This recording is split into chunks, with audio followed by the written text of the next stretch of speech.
Five Nights at Freddy's fan games. It's one of the things that single-handedly kept this community together, even through bad releases in the official franchise. These are some of the most creative and influential things this community has ever done. See, you got things such as Joy Creation, Five Nights at Candies, and Pop Goes, Flumpty, and many more games that all deserve the recognition they get. But what about on a different platform?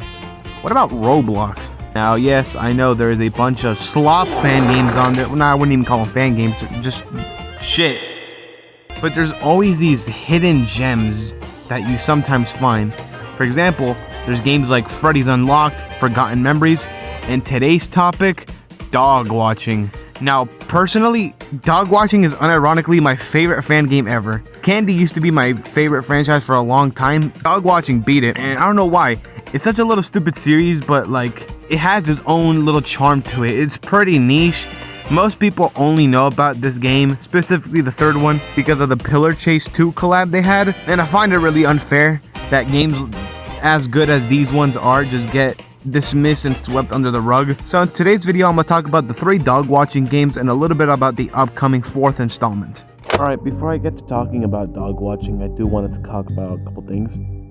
Originally this video was supposed to be around a 40-minute long video of me just talking about all 4 games, but due to the fact that Dog Watching 4 is going through several dev resets and just big changes overall, like the game just got completely changed from what it was before to what it is now, and like things such as in this video are kind of outdated because the red man, this guy, isn't part of the story anymore.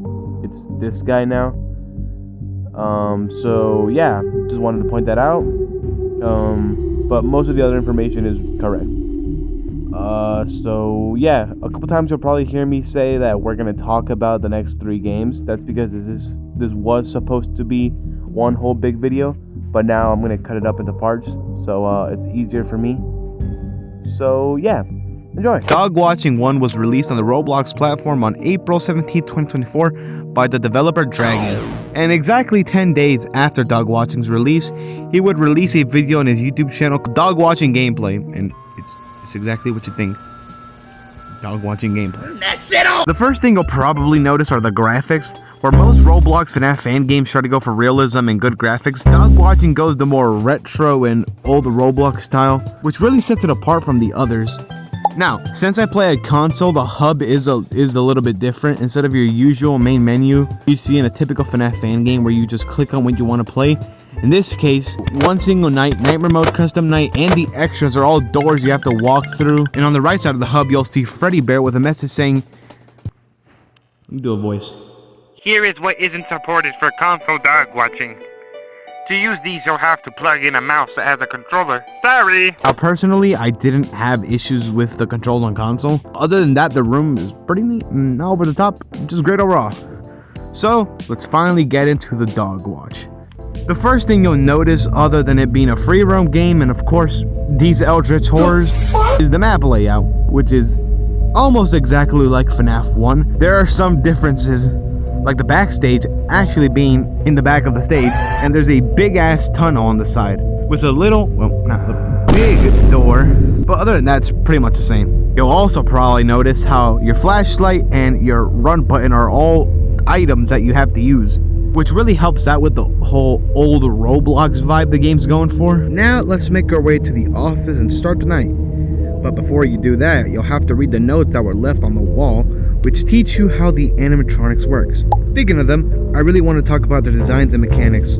Also, there's a strange lack of music in this game. All these animatronics have these weird designs that are really unsettling, but they aren't necessarily scary.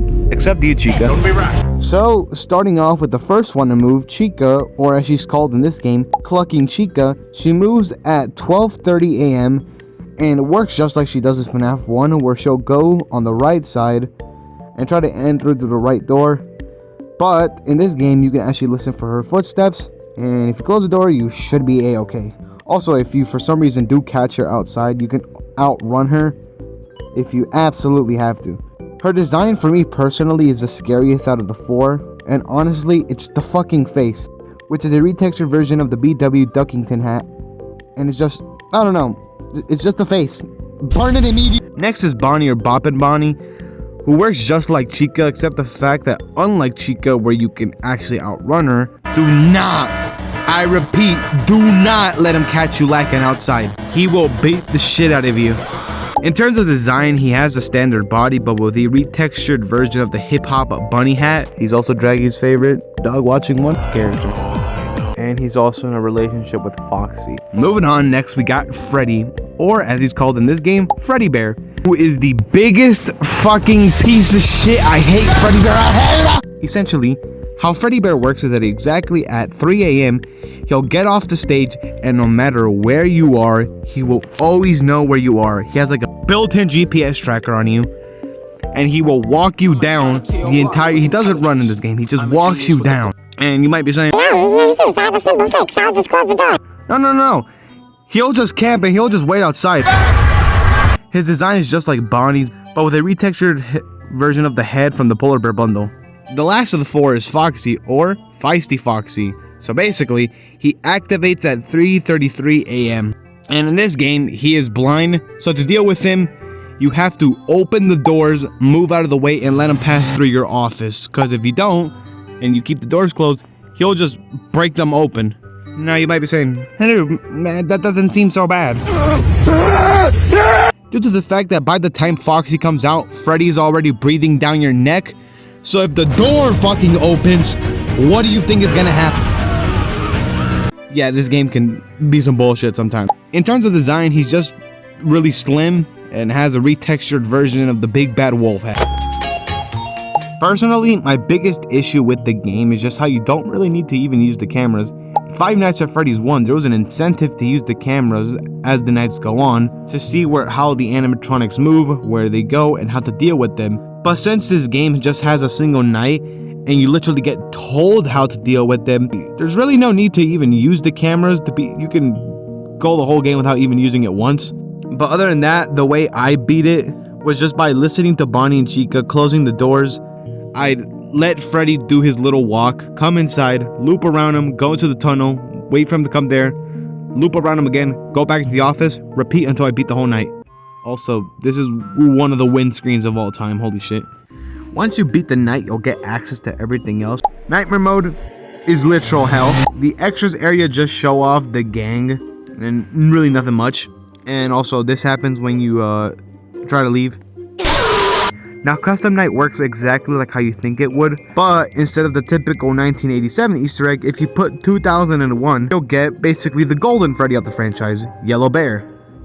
He's just Freddy Bear, but yellow. Shut the fuck! You'll get the badge, and you'll get a little action figure of Yellow Bear in your office. I don't know if this is just a coincidence, but right after I got him, this is what happened. What? I can't move.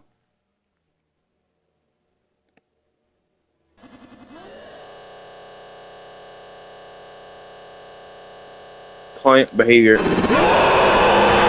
I told you the jump scare was cool.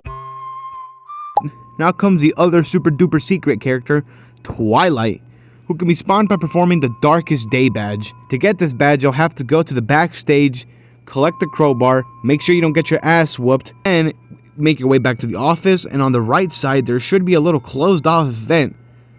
Open it open, get the key, and go directly to the employee's room, and this will happen.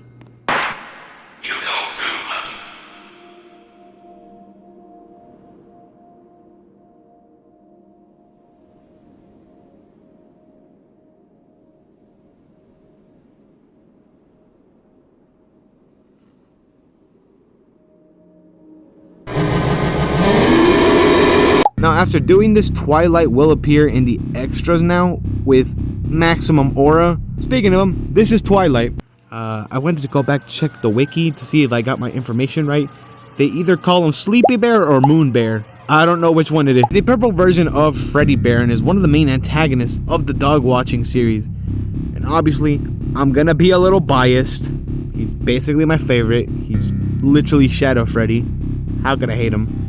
But in this series, he acts more like Spring Bonnie, with him being the suit that was used to kill the 5 kids by the Red Man. And in this game, he doesn't really do much, but Dogwatching 3 is where he really shines.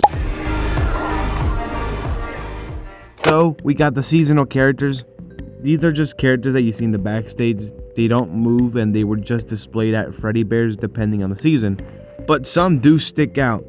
The fact that Sleepy Bear, or Twilight, was actually displayed during the autumn, and Sun Bear, Yellow Bear, was displayed during the spring. Then we got No Bear. It's just an anti-camping system. He slimes you if you stand still for too long, 3 minutes or so. I tried to get him, but apparently I just suck fucking ass at standing still, and I just couldn't get him. He's a drawing PNG of Freddy Bear that's like wagging his finger. And also, when he kills you, he sends you to survive Catnap the Killer. Fucking hilarious. There's also like Bin Robber and Fracture. And yeah, that's all for Dogwatching 1. Although this game is a bit challenging at first, once you fully get the rhythm down, this game is pretty fun. The jump scares and the models are all great, and this was personally my favorite one to talk about because it doesn't really have a lot much going on. Unlike the next games I'm about to talk about that have triple the animatronics, triple the mechanics, triple the secret characters, and a bunch of other fun stuff. But you're gonna have to wait for that. So hope you enjoyed this video. If you did, like and subscribe, and I'll see you in the next video. Bye bye.